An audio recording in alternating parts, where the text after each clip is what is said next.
Hi guys, and welcome back to episode number 6 of our series called Transfer Trial, where we go through and try new players that have signed for new clubs. And today we're looking at Liverpool, who have just completed the signing, most notably of Christian Benteke today. I think it was around £32.5 million, but I don't really know how exactly the money's being distributed. But I think this is a very good signing for Liverpool. But let's look at all the signings Liverpool had made so far this summer.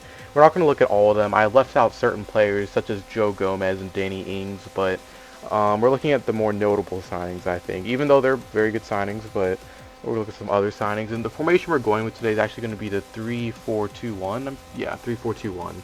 And I was actually very surprised by this formation because in my Liverpool don't have that many FIFA-friendly players. But what I mean by that is like they have very good players in real life, such as like Jordan Henderson and other players like that. But like on FIFA, they don't have the best cards. And all their center backs are pretty slow besides Emre Can, but he's supposed to be a midfielder. Now having said that, this team was actually one of the best teams I have played with. I do not know how, I do not know why, but everything just seemed to click with this team. And one thing that I noticed with this team was the passing. The passing was absolutely insane. I loved it. And I actually really don't know how Liverpool are going to line up this next season because they made so many good signings, and in my opinion, Emre Can needs to be in the midfield because he's such a good player. And I think if they played him in the midfield rather than center back, they'd get a lot more out of him. But they have signed a ton of other great midfielders. And also, with the signing of Benteke, they're going to have to try and fit him and Sturridge into the lineup, which will hopefully try and get at least halfway back to the previous goal-scoring two men they had up front with Suarez and Sturridge.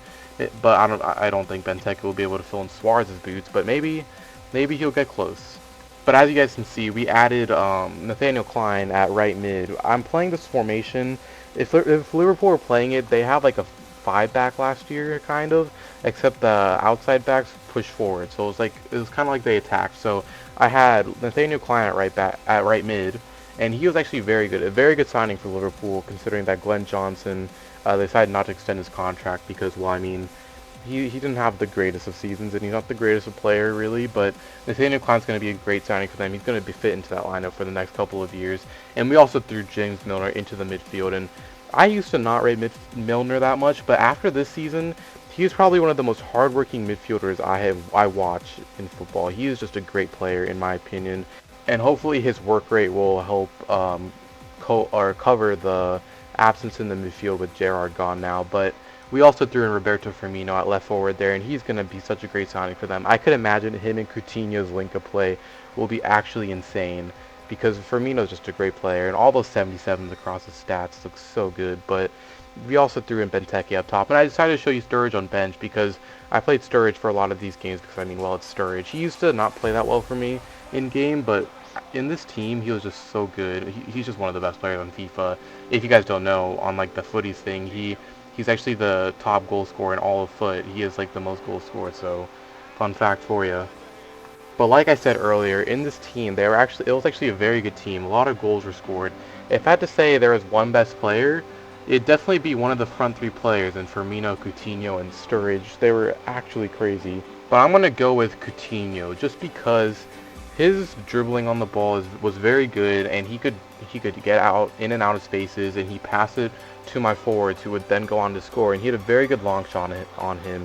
And you'll see later in this game, him and Firmino link up so well. I'm pretty sure Firmino is in like a Rabona cross to him, and Coutinho headers it like at the top of the box, and it goes in somehow. But like this team just like worked out well. There's sometimes those games on Ultimate Team where you know you're not playing like your best, like you're playing pretty well, but everything just seems to go right for you. When I was playing with this team, that's how it felt. Everything was just clicking. And if you haven't seen any of the other episodes of this series on my channel, then go look at it on my channel. We've covered a lot of teams previously, such as Chelsea, Manchester United, Southampton, Manchester City, etc. Also, let me know in the comments if you think that the money they spent on Benteke was well worth their money. Like I said previously, they spent £32.5 million on him, and they won't get all that. I mean, like I said, the money's going to be distributed, but that's how much they had to pay for him. And considering that they sold Sterling for £49 million earlier, they're really not making. They lost a lot of the money they earned from that by betting Benteke. But do you think that he'll be worth the money? Only time will tell, really. We won't really know until we get to see him play, because if he does well, then people will forget all about the price tag. But if he flops, which I really hope he doesn't, because I really enjoy Benteke. He's such a beast in the air, and he's just a beast all around. If he doesn't perform well, then people will always come back to that price tag, and it'll kind of just be like a label on top of his head, really.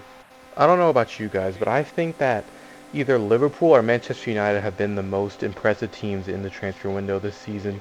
If you want to have impressive be defined as like the most signings and like the most interesting signings, like the best like name signings, because they have signed, like Liverpool has signed Roberto Firmino, signed Nathaniel Klein, they signed James Milner on a free, and they signed players like Roberto Firmino. And just look at this Rabona cross by second, and then Coutinho gets the header on that. But Manchester United, they've signed bigger name players, I guess, because they have like players like Schweinsteiger and Schneiderlin, and they're trying to get Mueller also. But Liverpool have made like just as good signings, but the names just aren't as like big as like the people like Schweinsteiger and Mueller. But this last goal by, I think, Coutinho was a header.